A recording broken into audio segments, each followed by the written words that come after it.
کہاں کا منصب کہاں کی دولت، قسم خدا کی یہ ہے حقیقت، جنہیں بلایا ہے مصطفیٰ نے وہی مدینے کو جا رہے ہیں۔ تو عمران ریاض بھائی ضرور جائیں گے، ان کو مدینے والے نے جب بلاوا بھیجا ہے تو انہوں نے تو جانا ہی جانا ہے، وہ ہر حال میں جائیں گے انشاءاللہ، کیونکہ ان کی نیت، ان کا ارادہ سچا ہے،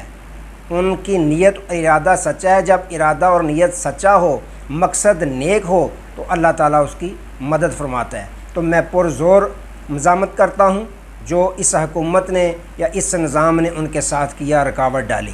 تو ناظرین اکرام، اب بات کرتے ہیں اسلام آباد ہائی کورٹ میں آج کیا ہوا۔ آپ کو معلوم ہے کہ اسلام آباد میں جو پاکستان تحریک انصاف کا مین دفتر تھا اس کو سیل کر دیا گیا تھا۔ وجہ کیا تھی کہ ہم اس کے جو مالک تھا، پہلا مالک تھا، اس کو ہم نوٹسز بھیجتے رہے ہیں کہ یہ غیر قانونی ہے وغیرہ وغیرہ۔ تو پہلے مالک کی طرف نوٹسز بھیجنا یہ بھی بڑی زیادتی ہے کہ جب ایک فروخت کر دے تو پھر نئے مالک کو نوٹسز بھیجنے چاہیے، لیکن وہ ایک عذر تھا، ایک بہانہ تھا، اصل عمران خان نشانہ تھا۔ اس کے دفتر کو سیل کر دیا گیا۔ پھر آپ کو معلوم ہے سپریم کورٹ آف پاکستان میں جو فل کورٹ سماعت کر رہا ہے پاکستان تحریک انصاف کی مخصوص نشستوں کے کیس کو، وہاں پہ بھی قاضی صاحب نے یہ سوال کیا کہ آپ ہمیں کوئی ڈاکومنٹس وغیرہ دیں، تو رؤوف حسن صاحب نے یہ آگے سے جواب دیا کہ کہاں سے ہم لائیں، ہمارا ریکارڈ، ہمارے ڈاکومنٹس، ہمارے کاغذات سارے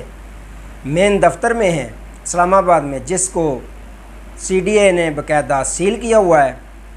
تو آج ناظرین اکرام، ہائی کورٹ اسلام آباد کی جو جسٹس سمن رفعت صاحبہ ہیں، انہوں نے کھڑا کر دیا، انہوں نے باقاعدہ اس دفتر کو جو پاکستان تحریک انصاف کا سیکریٹریٹ ہے اسلام آباد میں، اس کو ڈی سیل کرنے کا باقاعدہ حکم نامہ جاری کر دیا ہے۔ یہ بڑی اچھی خوشخبری ہے پاکستان تحریک انصاف کے لیے کہ اگر دیکھیں اسلام آباد ہائی کورٹ یا جو بھی کوئی عدالت ہے اس میں اب نظر آ رہا ہے انصاف ہوتا ہوا، کیونکہ جج صاحبان نے یہ باقاعدہ بتا دیا ہے کہ ہم نے حق سچ کے ساتھ فیصلے کرنے ہیں، ہم نہ ہی کسی کی مداخلت کو تسلیم کریں گے، نہ ہی ہم کسی کا پریشر لیں گے۔ ہم نے جو اپنا حلف دیا ہوا ہے کہ حق سچ کا ہم نے فیصلہ کرنا ہے، تو اسی کے مطابق ناظرین اکرام اب یہ نہیں ہے کہ پاکستان تحریک انصاف کو ریلیف دیا جا رہا ہے، نہیں، بلکہ حق سچ کے ساتھ فیصلے کیے جا رہے ہیں، بغیر پریشر کے، بغیر کسی مداخلت کے۔ تو آپ دیکھتے جا رہے ہیں کہ پاکستان تحریک انصاف کو جتنے بھی ان کے مقدمات ہیں، اب ان میں باقاعدہ انصاف ہوتا ہوا نظر آ رہا ہے کہ اب دیکھ لیں آپ، دفتر جو ڈی سیل ہوا ہے اس کے علاوہ اگر دیکھیں عمران خان صاحب کے جو مقدمات تھے 9 مئی کے حوالے سے،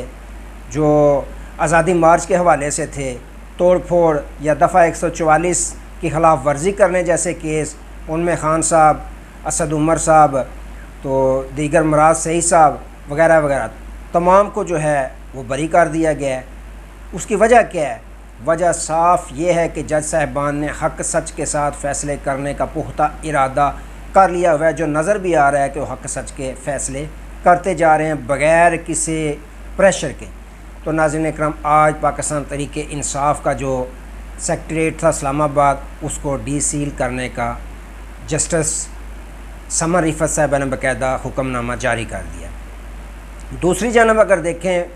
تو عمران خان صاحب کے متعلق ناظرین اکرام، جو سب سے بڑا ہوا کیس بنایا گیا تھا، سائفر والا کیس، اس کے متعلق میں کل کا ویلاگ نہیں کر سکا بوجہ کہ ہمارے یہاں طوفان تھا، بجلی نہیں تھی، نیٹ کی سروس نہیں تھی وغیرہ وغیرہ۔ تو سائفر کیس جو سب سے بڑا جس کو ہوا سمجھا گیا تھا، اس کی جو ہوا سمجھا گیا تھا اس کے بارے سے ہوا ہی نکل گئی ہے۔ وہ آپ نے کل دیکھ لیا کہ جب جسٹس صاحبان، جسٹس میاں عامر فاروق اور جسٹس گل حسن اورنگزیب صاحب، دیکھیں جب انہوں نے یہ سوال کیا کہ سائفر کی کوئی کاپی تو ہمیں دکھا دیں، ارے سائفر بلا کیا ہے جس میں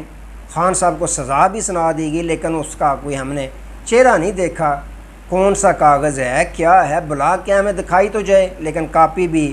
جو گورنمنٹ کے وکلاء ہیں وہ نہیں دکھا سکے۔ پھر جج صاحبان نے یہ استفسار کیا کہ کوئی اس کا متن ہی پڑھ کے سنا دیں، جہاں پہ پھر سرکاری وکلاء یہ کہنے پہ مجبور ہو گئے، بلکہ یہ ماننے پہ، یہ گھٹنے ٹیکنے پر مجبور ہو گئے کہ جو خان صاحب نے جلسوں میں اپنی تقریریں کی تھیں، جو سائفر کے متعلق کہا تھا کہ یہ امریکہ کی جانب سے مداخلت کی گئی ہے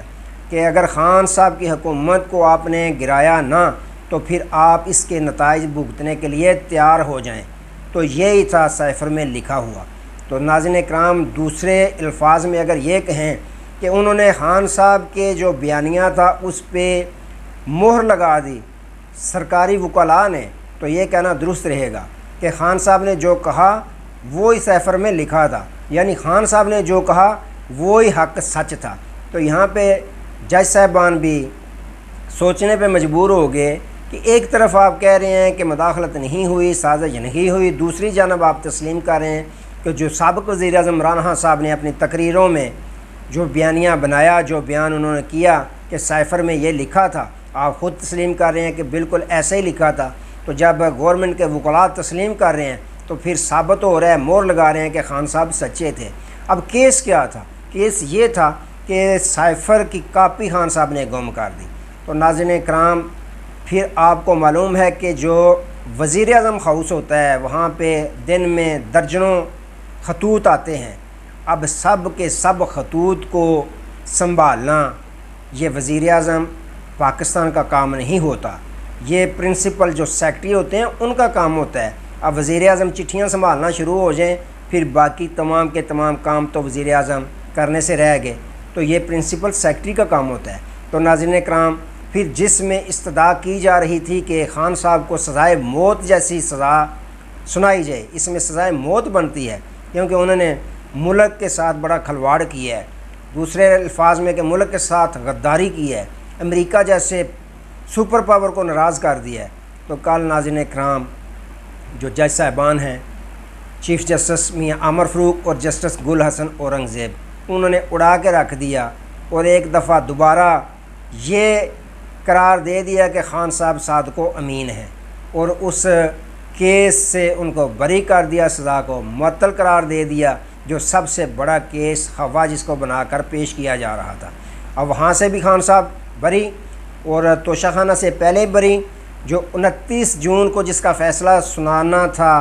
عدت میں سزا والا، عدت میں نکاح والا کیس جو ہے، اس کو طول دے دیا گیا۔ وجہ کیا ہے کہ خان صاحب کو جس طرح بھی ہو ان کو جیل میں کچھ دیر کے لیے رکھا جا سکے۔ تو ناظرین اکرام، 1 ماہ 2 ماہ 3 ماہ رکھ لیں، لیکن صاف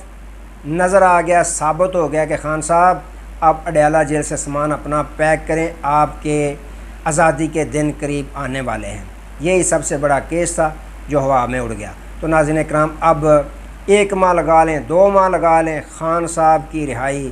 بہت جلد ہونے والی ہے۔ یعنی دوسرے الفاظ میں اگر کہیں تو خان صاحب اپنا سامان پیک کرنا شروع کر لیں، آپ کی رہائی بہت جلد ہونے والی ہے۔ تو ناظرین اکرام، آج کے لیے اتنے ہی، دوبارہ نئے موضوع کے ساتھ آپ کی خدمت میں حاضر ہوں گے۔ تب تک کے لیے اجازت دیجیے، اپنا بہت سارا خیال رکھیے گا اور اپنے اس چینل کا بھی۔ اللہ حافظ۔